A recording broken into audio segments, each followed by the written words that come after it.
Good afternoon, everybody. Happy Friday. Settling in. Come on in, team. I know. All right. It's been a busy week here at the White House. On Monday, the president delivered remarks about our country's efforts to end cancer as we know it, with new actions while rallying Americans of all backgrounds to do their part to fight cancer. On Tuesday, he joined thousands of Americans to celebrate the historic passage of the Inflation Reduction Act, which lowers costs for families and takes aggressive action to tackle the climate crisis. On Wednesday, the president visited the Detroit Auto Show to highlight how his economic plan is fueling an electric vehicle manufacturing boom in America. Yesterday, President Biden announced a tentative agreement to keep our railways running and our economy moving in the Rose Garden, as you all saw, and also hosted a summit on ending hate-fueled violence in communities across America.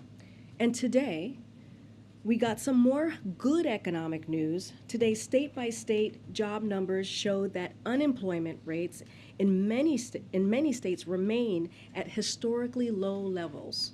In fact, 9 states from across the country are at their lowest unemployment rates on record. From Georgia to Washington to New Hampshire, which is at just 2%, 18 states are at or below 3%. So the president and his team have spent this entire week focused on delivering for the American people. We've been focused on strengthening the economy and healthcare, strengthening opportunities, lowering costs across the board for hardworking families, and so much more.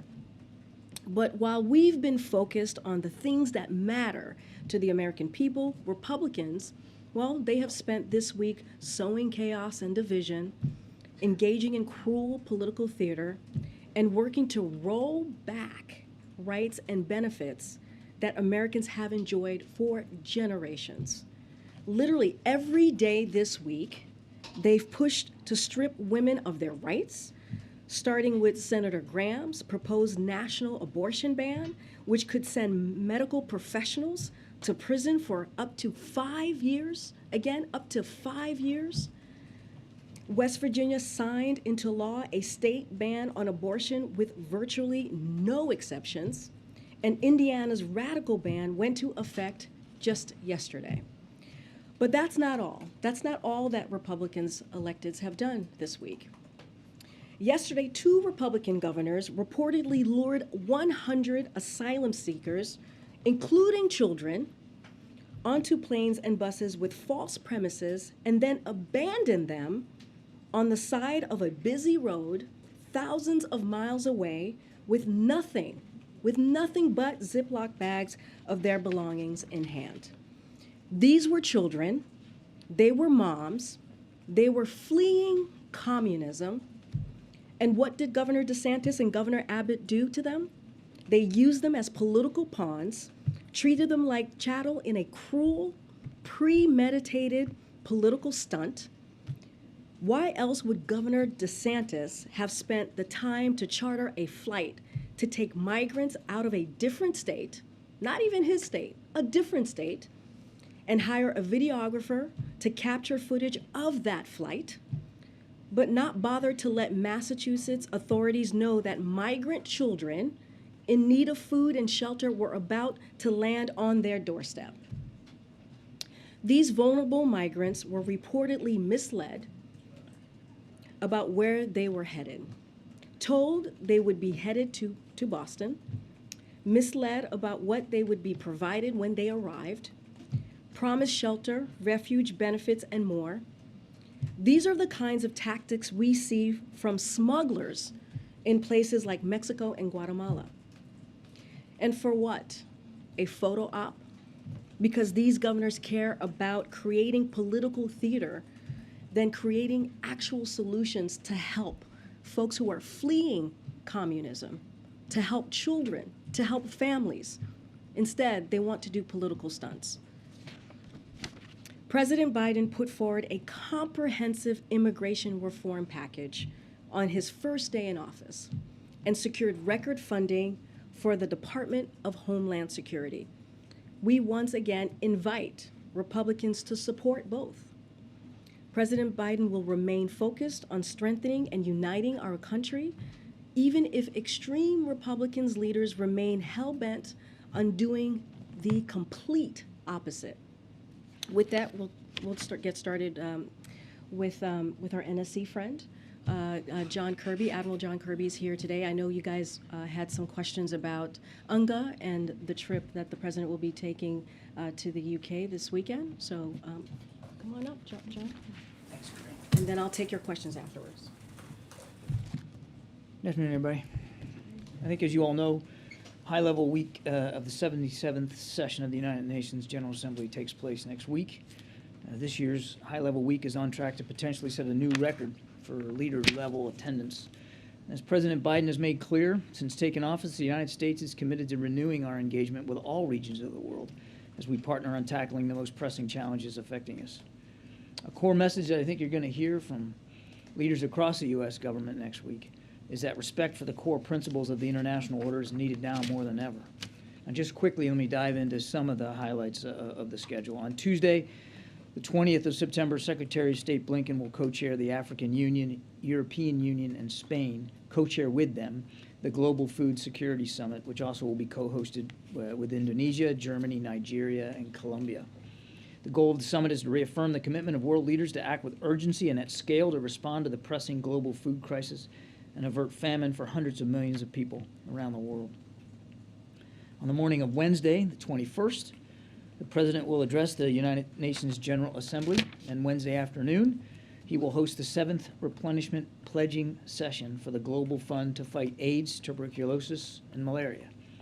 The fund enables programs that prevent, detect, and treat the deadliest infectious disease killers today and will help ensure countries make sure that they have the resources they need to build strong, resilient health systems within their communities. The President will also take this opportunity to encourage all nations to do more to help meet the proposed target of $18 billion to be raised by 2025. And then lastly, on Wednesday evening, the President and First Lady will host the heads of delegation and spouses at a diplomatic reception. This week, I just want to hit Ukraine real quick. The world witnessed, again, courageous, determined Ukrainian resistance against Russia's aggression. Together with our allies and partners, the United States has been delivering an unprecedented amount of weapons and equipment that Ukraine's forces are using quite skillfully in the field.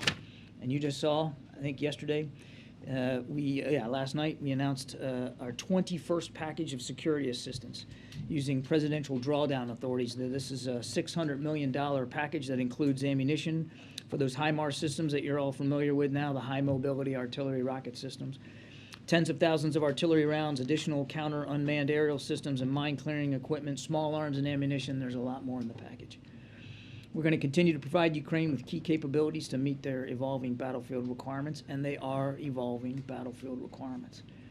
I also want to just take a moment to address the reports that we've been seeing today out of Izium and the potential here for mass graves, which, in Izium, as you know, Ukraine just recently liberated from Russian control. The reports that we're seeing just in general are more than 440 graves, which reportedly includes civilians. And it's horrifying. It's repugnant. And sadly, it's in keeping with the kind of depravity and the brutality with which Russian forces have been prosecuting this war against Ukraine and the Ukrainian people. And we're going to continue to actively support efforts to document war crimes and atrocities that Russian forces commit in Ukraine and to assist national and international efforts to identify and hold Russians accountable. Lastly, just on the South African bilateral visit today, as you know, President Biden looks forward to hosting South African President Cyril Ramaphosa this afternoon in the Oval Office. As you heard from Karine yesterday, they're going to talk about a variety of pressing global and regional issues, including climate, strong health partnerships between our two countries, and opportunities to increase trade and investment. We look forward to strengthening our partnership with South Africa between and across multiple levels of engagement, and I'm sure we'll have a readout for you when that meeting is over. Thank you. Okay, we're going to keep track of time because I know folks have to gather. Can I follow up on ASEAN really quickly? Yes, ma'am. Does that change the president's view on naming Russia as a state sponsor of terror? Because as you know, President Zelensky called for that again this morning. The president's been very clear. We think that there are better alternatives to holding Russia accountable and to increase the costs and consequences on their behavior in Ukraine. The state-sponsored terrorism designation could actually make it harder for humanitarian aid to get into Ukraine. It could put in jeopardy the food security, the grain deal that is in place, which now 2.5 million tons of grain have now moved out of Ukraine. And we believe it could limit Mr. Zelensky's flexibility at the negotiating table if and when it gets to that point. Thanks, John. I have a question about the president's meeting today with the families of Brittany Griner and Paul Whelan. After Brittany Griner was sentenced a month and a half ago, Sergei Lavrov said, quote, "The Kremlin is ready to discuss this topic." That was a month and a half ago. So where does that discussion stand? The discussions are ongoing. I think Karine said it really well yesterday. Sadly, we don't have a result here to tell you about. But the president felt it was important to continue the dialogue with the family members. That's happening today. We have stayed in touch with them throughout. We have kept them informed throughout. But the negotiations are still ongoing. But the negotiations are now taking place, and the Russians have made some kind of significant response? They have not responded to our offer. We have made a serious offer to get Brittany Griner and Paul Whelan back home. The Russians have not responded to that offer. But that doesn't mean that we're not still in negotiations and we're not still trying. Could you talk a little bit more about the bilat that's coming up, and what room will there be for discussions about Russia, about the war in Ukraine, given that President Biden and President Ramaphosa are not exactly on the same page when it comes to dealing with Russia? I do expect that the war in Ukraine will come up as a part of the discussion today. I would have every reason to think that would be the case. I'll let the leaders have that discussion before we read it out to y'all. But look, President Biden's been very clear about our views here. I think he's interested in hearing President Ramaphosa's views, and I'm sure they'll talk about it. But we'll have a way to characterize that for you at the end of the day. Thank you, John. Can you give us some insight into why there hasn't been a real response from the Russians yet on the offer that was made to get back Brittany Griner and Paul Whelan? I mean, is it specific to the terms of the deal offered? Is the war in Ukraine a possible factor?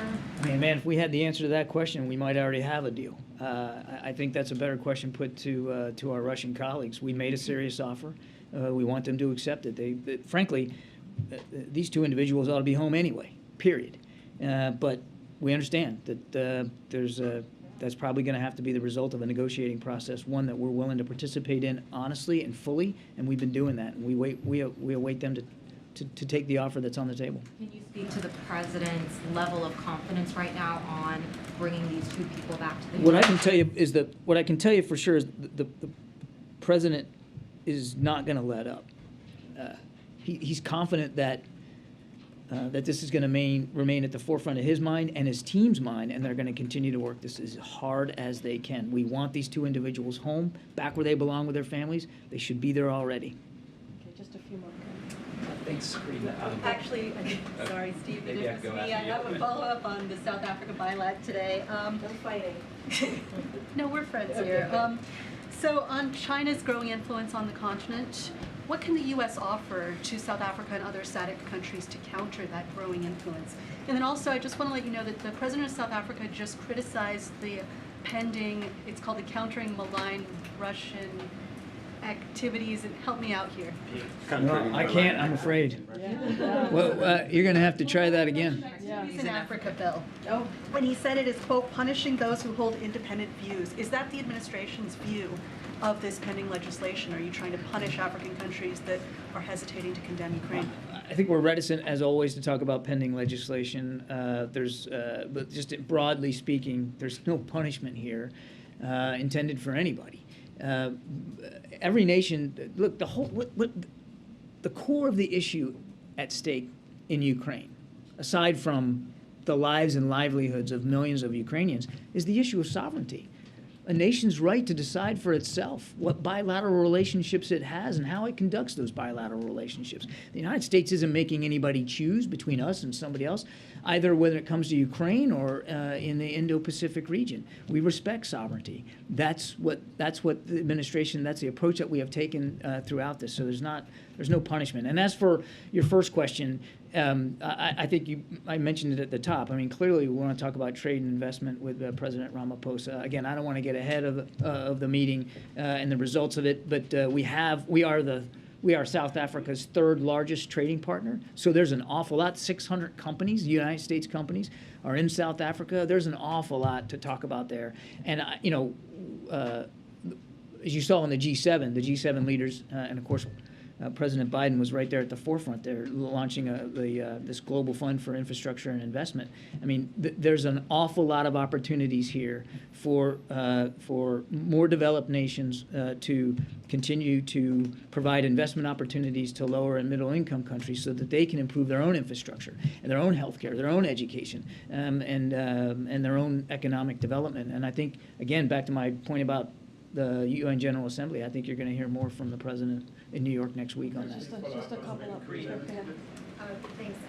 Once the president met with Trevor Reed's family, the process moved pretty quickly toward his release. Is part of the goal with publicizing these meetings today to put more pressure on Russia to accept that U.S. offer? The primary goal of the meetings today is to be able to update the families and keep them completely apprised of where we are in the process, and to make clear to them just how much a priority it is for President Biden and his whole team to get them home. That's the focus for today. And can you tell us, is the president holding any diplomatic meetings while he's in London? Is he having any other conversations? The main reason to go to London, of course, is to pay our respects obviously to the Queen and to the royal family, to the people of Great Britain. That's the main purpose of the visit. I don't have any other meetings to speak to right now. Thanks. Okay, thank you so much. Okay, Walker's here. So, Where are we at? on the war in Ukraine. Hey, Simon. On the war in Ukraine, is it the assessment of the president that Ukraine is winning the war against Russia? And on your job at the White House, because I've been trying to ask this question, there seems to be some confusion about what your role is, what type of question should we ask you. Sometimes you act like the second press secretary. Can you explain exactly what your job is at the White House, and if you're a second press secretary, what type of questions should we ask you? Is it on food? Is it on national security? And the reason I'm asking this because almost everywhere I go, I have black people telling me that the reason you're at the White House is to undermine the first female black secretary. So can you clarify that and explain why, there are 1,000 national security experts at the National Security Council who can always be here and take questions on national security. So what type of questions should we ask you that we can? Well, look, on your first question, the president has spoken to this many times, and in fact, just in the last few days. I mean, what the Ukrainians have been able to do in the last week or so has been impressive on the battlefield. There's no doubt about that, particularly there in the north. They have been fighting for 7 months now, going on 7 months, and doing it bravely and skillfully. They have been on the offense as well as the defense, depending on the situation, the day, the time, and the place. And what the president believes is that what we're going to stay focused on is supporting them for as long as it takes to make them successful on the battlefield and successful at the negotiating table if and when it gets to that point. But only President Zelensky can determine when that point is. And only President Zelensky can define success or failure. He's the commander-in-chief of his armed forces. Our job is to support him. And it's not just the United States. It's more than 50-some-odd other countries. And look, on your other question, if anyone gets any kind of idea in their head that I'm taking away from Karine or her work, that's really regrettable.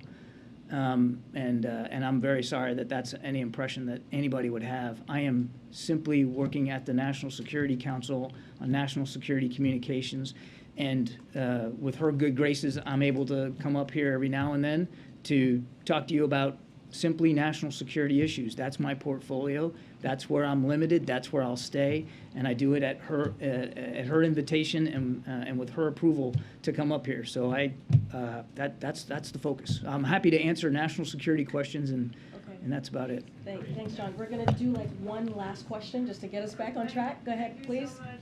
I had one about the Asian Leaders Summit going on in Uzbekistan. This was supposed to be a show of unity around Vladimir Putin, and the Indian Prime Minister just told him that it is not the time for war in Ukraine. So is it your view that maybe the alliances that Putin was able to forge or to maintain around the war in Ukraine are weakening or crumbling, and do you expect other countries to change their stance publicly like India just did?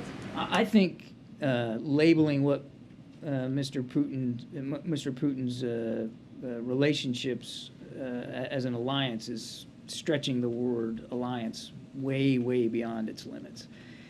These aren't alliances. And I think what you heard in Uzbekistan by both the leaders of China and in India are indicative of the fact that Mr. Putin doesn't have a whole lot of sympathetic ears out there to what he's been doing in Ukraine.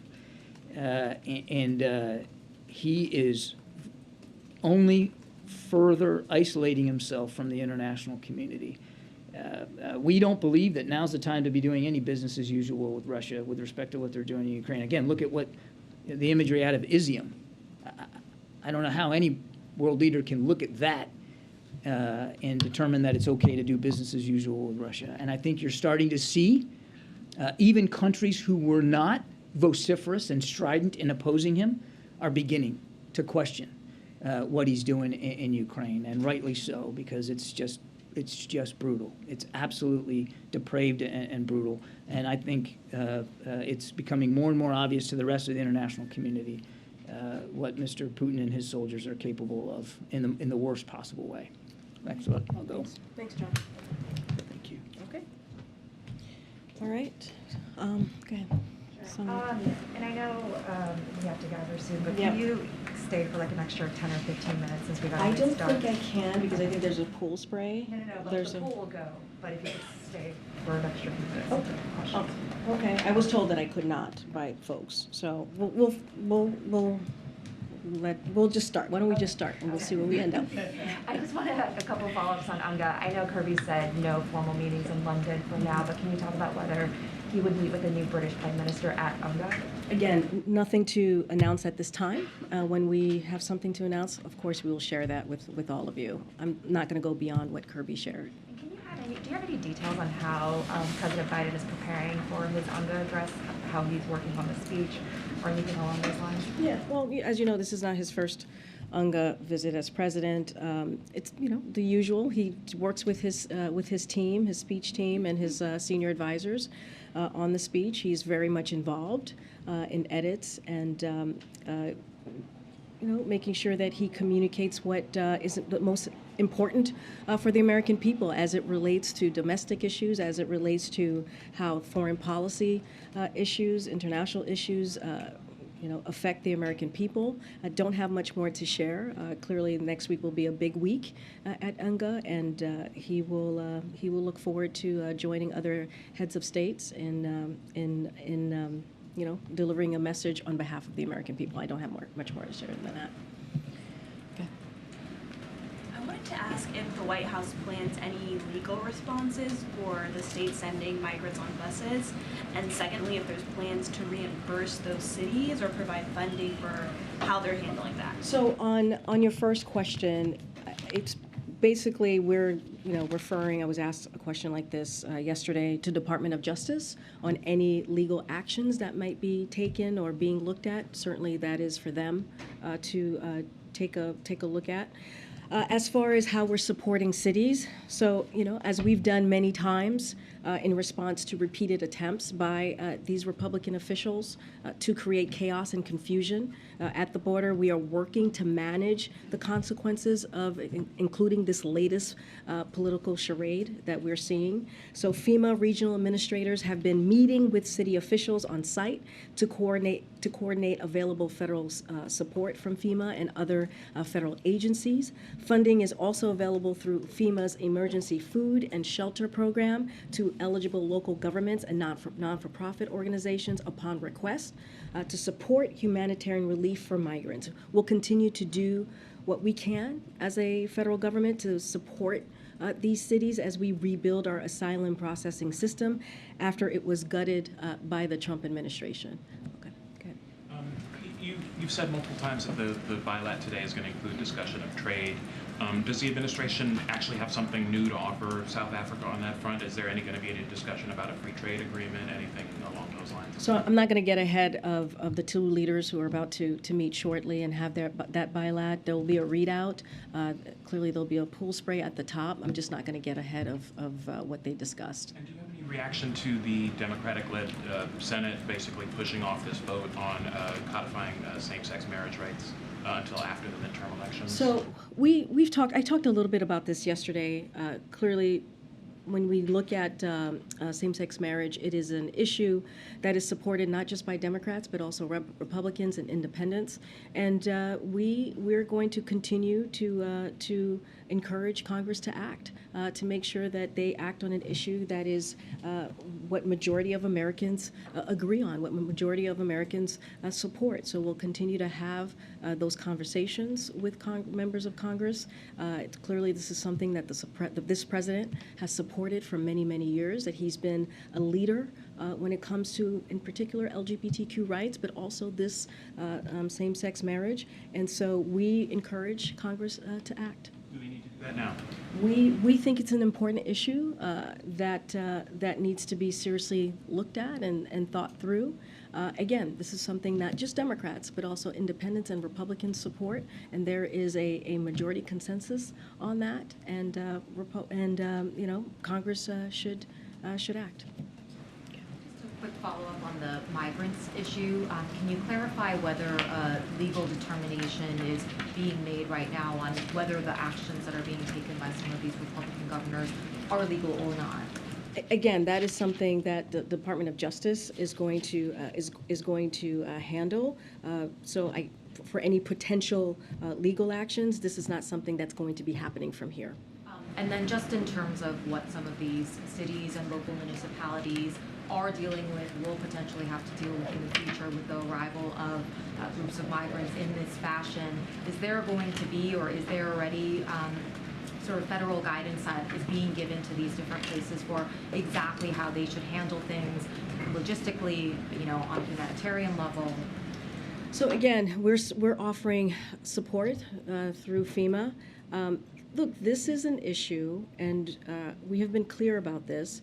This is an issue that is inhumane, that is abhorrent, and we should not be using people, migrants who are fleeing communism, as a political pawn. One of the children dropped off in D.C. Had to be sent to urgent care. One asylum seeker reportedly said he didn't know if he was going to Martha's Vineyard until a pilot announced they would soon be landing. This is what is happening. And if there are Republicans out there who feel like what these Republican elected officials are doing in Florida and Texas is wrong, they should speak up.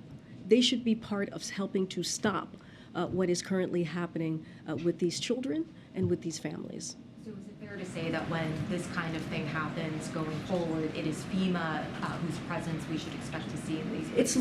It's local city services. FEMA is jumping in as well. I just laid out the assistance that they are providing. But again, this should not be happening. We should not be using human beings. Republican officials should not be using human beings as political pawns. It is not a way. You hear the president talk a lot about how we have to treat people with dignity and with respect. That's not what's happening here. The Republican elected officials are doing the complete opposite, not affording them any dignity. and we should call that out. Thanks, Karine. Welcome to that. ABC has a team right now in El Paso where local officials say there's 1,300 migrants arriving every day. We're seeing that people are sleeping on the streets because there are no beds left for people when they arrive. There's not enough buses to take them to other cities that might have capacity for them. Is that acceptable? And is there something the administration can be doing right now in a place like El Paso? So I'll tell you exactly what the Department of Homeland Security has been doing. They've been surging resources to the region and working to quickly decompress the area. As with all individuals encountered at the border, DHS continues to expel migrants as required by court order under CDC's Title 42 authority. Those who cannot be expelled under Title 42 are screened and processed to have their claims for relief heard by an immigration judge in removal proceedings, which is something that this administration had made sure that we got more immigration judges so that we can move these processes a little faster. DHS and other departments also continue to work with Mexico and other countries in the region to address migration challenges throughout the Western Hemisphere. So yes, DHS is currently surging their resources and dealing with what you just laid out in El Paso at this current time. White House officials been in touch with the mayor there to talk about like what he needs immediately, and can FEMA provide buses to move migrants to places elsewhere where they might have contacts, family members? So that piece, I would refer you to the Department of Homeland Security and also FEMA to get more specifics on what other steps they might be taking. Our team here is in constant communication with local officials on these types of issues. So I don't have anything to read out or any conversation that has been had. Thanks. Karine, there's an attorney in Boston claiming to represent some of the migrants on a voluntary basis, saying that DHS has assigned some of these migrants fake addresses and that's complicated their cases and their ability to get hearings. Do you know if that's accurate? And can you say that? You said DHS? And say that, and then can you continue from there? The DHS has assigned some of these migrants fake addresses, and that's complicated their cases and their ability to get hearings and so forth. Do you know if that's accurate? And this is the first time I'm hearing of this, so I would have to reach out to my colleagues over at DHS to see if that is actually true. And then just if you can respond to Ron DeSantis's comment that this is apparently, he said it was essentially no different than what the federal government has done in sending, flights in the middle of the night. That's the way he's characterized it. Taking migrants to various different states. Do you have a response to that? So we are offering solutions. That's what the Biden-Harris administration has been doing since day one, including on the first day putting forth a comprehensive immigration reform to deal with this issue. We have given DHS record funding. We have advanced policies. What have they done? They do these political stunts. They vote against our funding requests. They vote against policies to fix this broken system. Stunts aren't solutions here. Stunts aren't policies. We're over here trying to govern, trying to actually fix a system that has been broken for some time, trying to fix a system that was decimated by the last administration, and all we're seeing is from them is petty and dangerous stunts. This is dangerous. They're putting children's lives at risk. They're putting families' lives at risk. And again, I'll say to Republicans again, if they are interested in solving the problem, there are many ways to do this. They should vote for record funding that we've put forth for DHS, and they should sign on or work with us on a comprehensive immigration reform. Again, something that this president did on his first day. That's my response. Next.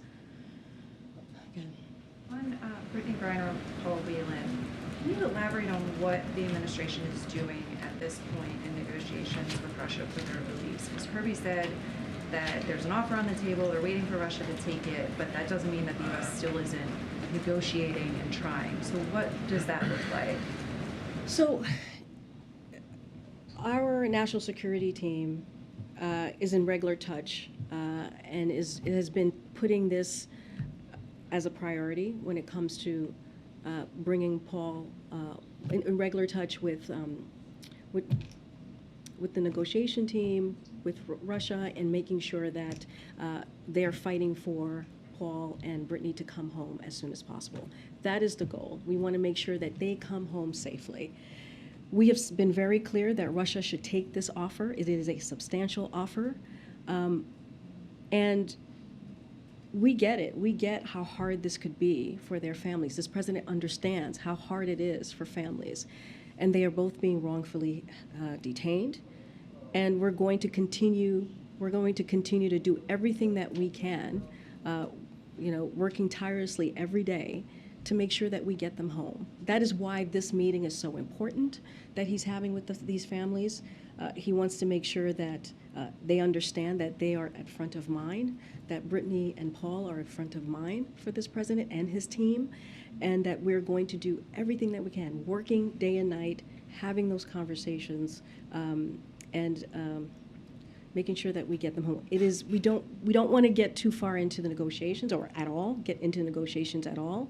For security reasons, we're not going to negotiate in public. All we can tell you right now is that we are doing everything that we can. The national security team here is, the State Department is, and the president is keeping regular touch with his team on what is happening and how we can get the two of them home safely. Does the president anticipate making any progress on this next week during UNGA with Foreign Minister Lavrov there? Is that a goal? We're always looking to make progress. And I'll reiterate what I said yesterday. The Russians should accept this offer. The Russians should accept our offer that we put forth. A substantial offer is on the table, and they should accept it. Totally separate.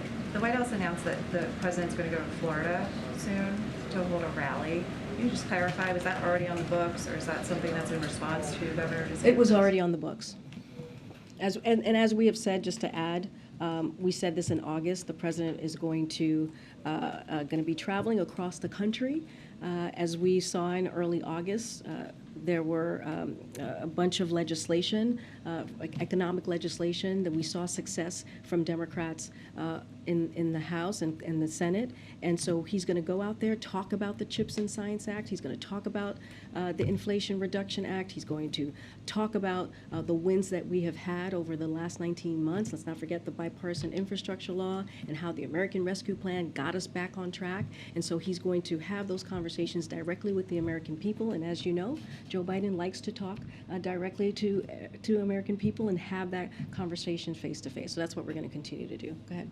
Thanks, Karine. I have a couple questions about the migrants, but just to clear up this, is the president meeting with Liz Truss on Sunday evening? The Prime Minister's office says that there is a meeting scheduled, so can you confirm that? I don't have anything to confirm at this time. Okay, and with regards to the migrants, my colleagues in Texas are reporting huge increases in Venezuelans arriving at the border. The UN has called the Venezuelan exodus one of the largest migrations in the hemisphere.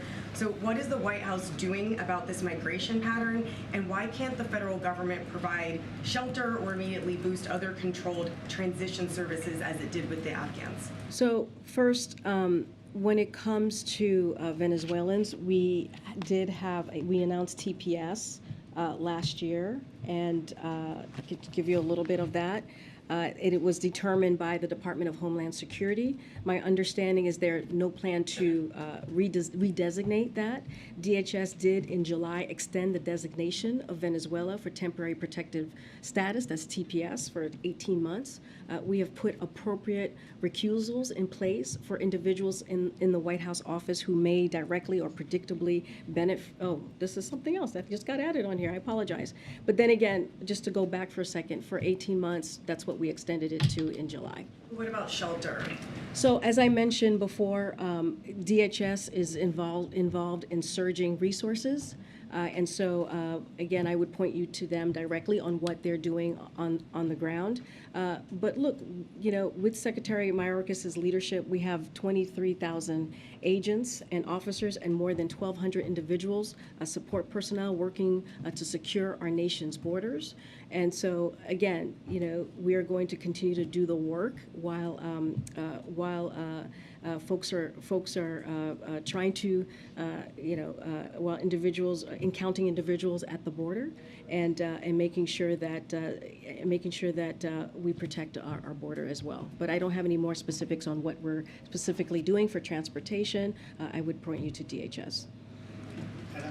Just to sort of follow up on that, I guess the sort of heart of the question is, why is there a difference between the way the United States reacted to both Ukraine refugees and Afghanistan refugees, and the way they're reacting to, say, refugees from Venezuela, right? The United States, as we all know, in the wake of Afghanistan, undertook this massive effort to set up military base housing around the globe as temporary transit centers, and then set up, housing for months, if not longer, at military bases here. That's something the United States could do if it chose to confront, and then my colleagues are saying the same thing about the amazing wave of in particular from Venezuela, both here, and of course TPS, as you know, only it doesn't do anything for the future, right? Like the designation of TPS and the extension to that only affects people from Venezuela who were already in the United States at the time of the designation, not anybody else coming now. Well, I would say I understand the question. That's why we have TPS. That's why the Department of Homeland Securities and other departments that are involved in making decisions on TPS made the announcement that they did to extend it for 18 months, and that is the beginning of a process.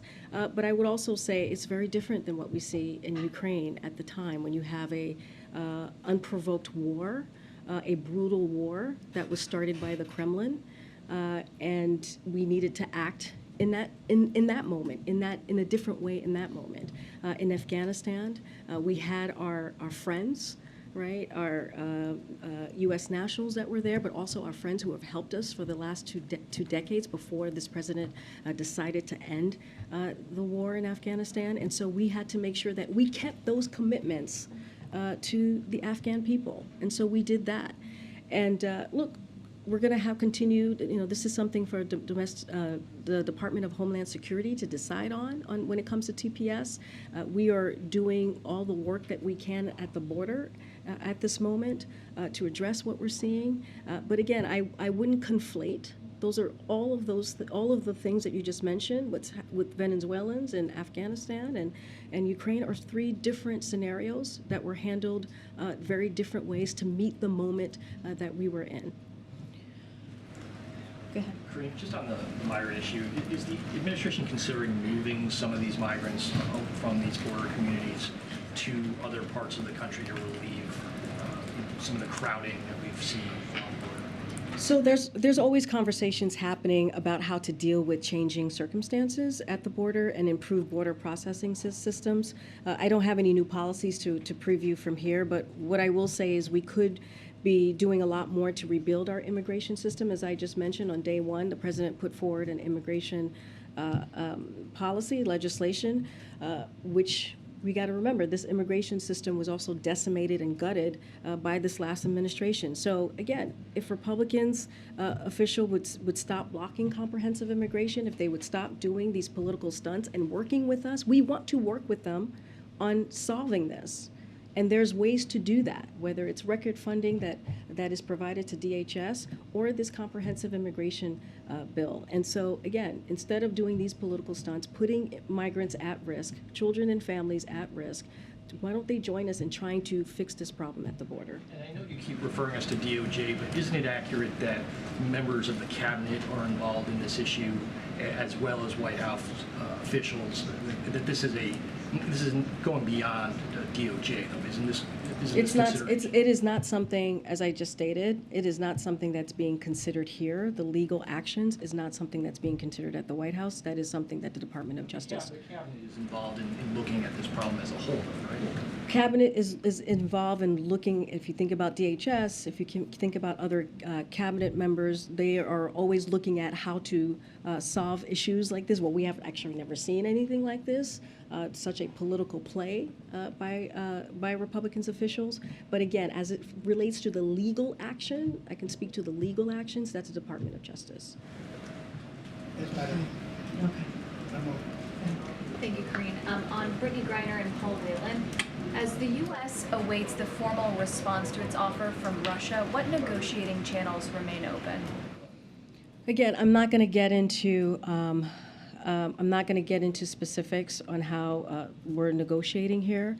We mentioned that we're doing this using the same negotiation channels or path that we did with Trevor Reed. And so that's as far as I'm going to go there. We got to keep there for security reasons. We want to make sure that we're not just doing this out in public. Again, our main focus, our main priority is making sure that Brittany Griner and Paul Whelan return home safely. That is the president's priority. That is the president's national security priority, and that is this administration's priority. That's going to be our focus. At UNGA next week, what specific meetings does the administration expect Brittany Griner and Paul Whelan to come up in? I was just asked something similar about the meetings and what we expect. I'm just not going to, I don't have anything to share at this time. We laid out what the president's days are going to look like when he's at UNGA. Outside of that, I don't have anything else to share. Back on the migrant issue, has the White House or the president reached out to any border state governors to straight up ask them to stop? And beyond just the legal issues with DOJ, what can other agencies do to prevent this from happening again? So no calls to preview or to announce at this time. Look, this is something that could easily be stopped if Republican officials decide to stop playing political games and using, again, children, families, women, and lying to them about where they're going and what they're going to receive, putting them on a bus, sending them across the country, putting them on the plane. This could end if they would stop playing that political game and causing confusion and chaos and come work with us on a solution. That's the question that we have for them. What are they going to do? Are they going to come and help and find a solution and not do political stunts? That's how this stops. And pivoting back to the meetings with the families, just to clarify, those haven't happened yet, right? It has not happened yet. It will happen later this afternoon, and we will have a readout of each of those meetings for all of you. Yeah, Jackie. Thank you, Karine. Yesterday, you repeatedly blamed the Trump administration for what we're seeing at the southern border, but the record crossings have been happening under President Biden. One migrant we interviewed yesterday thanks the president for keeping the border open. So I just want to confirm the way that this administration sees it, ending Remain in Mexico or Title 42 had nothing to do with the surge that we're seeing. So let me just step back for a second and lay out what we have done under this administration. 23,000 agents and officers, more than 1,200 additional support personnel working to secure our nation's borders. That's more than what was happening in the last administration. Every individual that is encountered at the border is taken to CBP custody and processed and vetted by Border Patrol agents. Individuals taken into CBP custody are either expelled under the CDC's Title 42 authority as required by court order or placed in a removal procedures. In fact, more individuals encountered at the border will be removed or expelled this year than any previous year. That is just a fact. Crossing number. I mean, you're reading off, expulsions and things like that because all these people are coming over. Yes, and they're also being encountered. Individuals encountered are also being removed or expelled in this year, removed more in this year than any previous year. So why would the president turn down a DHS plan then to move migrants to the northern border to relieve some of the crowding at the southern border? I was just asked about this question. That's been already asked and answered. He hasn't turned it I down? literally just answered that question. I didn't understand what your answer was. Did Well, he turn down a plan or? When this is over, you can look at the transcript and take a look. So you won't clarify? I literally, Jackie, I just answered that question. So do you think then that the system that you have in place is working? What we are asking for Congress to act. Again, on the president's first day in this administration, he put forth a comprehensive immigration reform. And instead of Republicans playing political games, using people's lives, humans, individuals, children, families as political pawns, they should help us and work with us in finding solutions, and they are not. And again, there is an immigration legislation, a comprehensive immigration legislation that we put forth on day one. And again, Republicans have voted, many of them have voted against the funding, record funding for DHS. So we're willing to figure out how to fix this problem. We are. We put forth ways to do this. We put forth policies to do this, and we put forth ways to make sure that we are dealing with a broken system. Is that an acknowledgement that I just answered your question. We're moving on. Go ahead. Thanks, Karine. Two quick questions for you. There are some reports that cabinet officials are meeting today on the issue of immigration. Can you confirm that those meetings are taking place? Cabinet officials are meeting here. Meeting in general about the issue. I do not have a meeting to read out or announce to you. Okay, and then on the president's. But just to be clear, any legal action that is going to be decided and done by the Department of Justice. On the president's trip to Florida, that was just announced on September 27th. That's also the tentative date for the Artemis 1 launch, which would also obviously take place in Florida. Is there any chance we'll see the president attend that launch? We don't have anything more to announce on that trip. Okay, guys, I'll see you on Tuesday. Have a great weekend, everybody. Thank you.